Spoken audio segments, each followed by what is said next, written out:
হ্যাঁ গাইজ, আসসালামু আলাইকুম। Welcome back to R G kitchen BD. আমার আজকের রেসিপি চিলি চিকেন কারি। তাহলে চলুন রেসিপিটি দেখে নেওয়া যাক। প্রথমেই চুলায় একটি প্যান বসিয়ে দিয়ে দিচ্ছি রসুন, পেস্তা বাদাম, আদা, আস্ত লাল মরিচ এবং পেঁয়াজ। এই মশলাটুকু আমরা 3 থেকে 4 মিনিট ভেজে নেব সুন্দর একটি ফ্লেভার আসা পর্যন্ত। তারপর দিয়ে দিচ্ছি জিরে, আস্ত জিরে। জিরে প্রথম অবস্থায় দিলে অনেকটাই পুড়ে যাবে, তাই জন্য অবশ্যই পরে ইউজ করার চেষ্টা করবেন। এখন এইগুলোকে মিহি করে নিতে হবে। ছোট ঢেকির সাহায্যে অথবা পাটায় পিষেও আমরা মিহি করে নিতে পারি। পেস্ট করে নিলাম। আর এইখানে নিয়েছি প্রায় 1 কেজি 300 গ্রামের মতো চিকেন। দিয়ে দিচ্ছি 1 চামচ পরিমাণ কালা ভুনা মশলা, 1 চামচ পরিমাণ হলুদ এবং ধনে গুঁড়ো, 2 টেবিল চামচ পরিমাণ মাংসের মশলা, 2 টেবিল চামচ পরিমাণ চিকেন মশলা, 2 টেবিল চামচ পরিমাণ সয়া সস এবং 3 টেবিল চামচ পরিমাণ কাশ্মীরি মরিচ, 1 চামচ পরিমাণ বারবিকিউ সস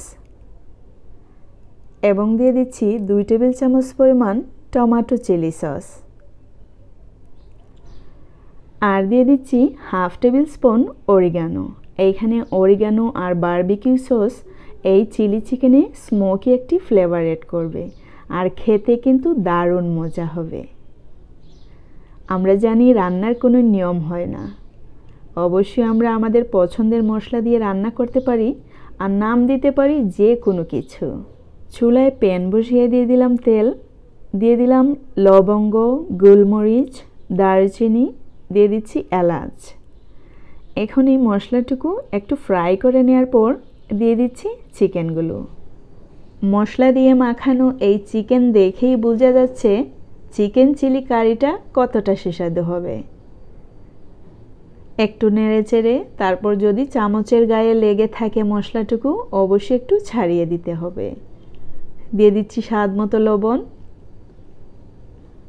একটু নেড়ে চেড়ে তারপর দিয়ে দিচ্ছি অল্প পরিমাণে পানি, এইখানে হয়তোবা হাফ কাপ হবে।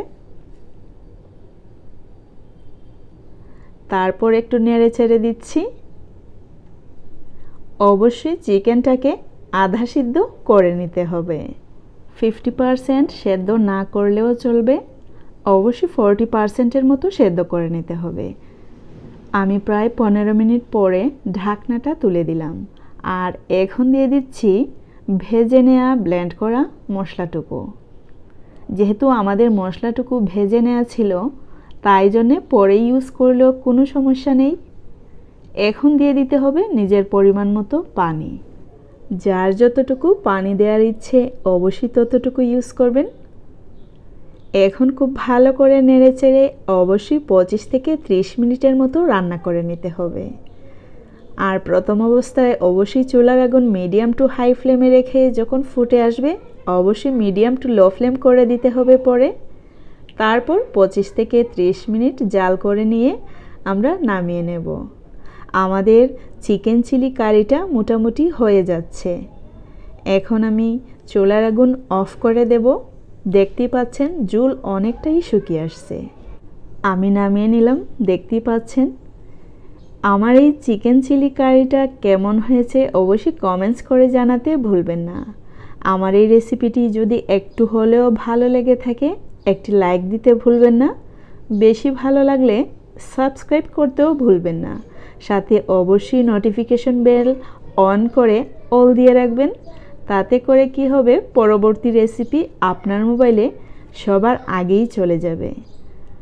ভালো লাগলে লাইক, বেশি ভালো লাগলে subscribe. See you in the next video. Till then, bye. Allah Hafiz.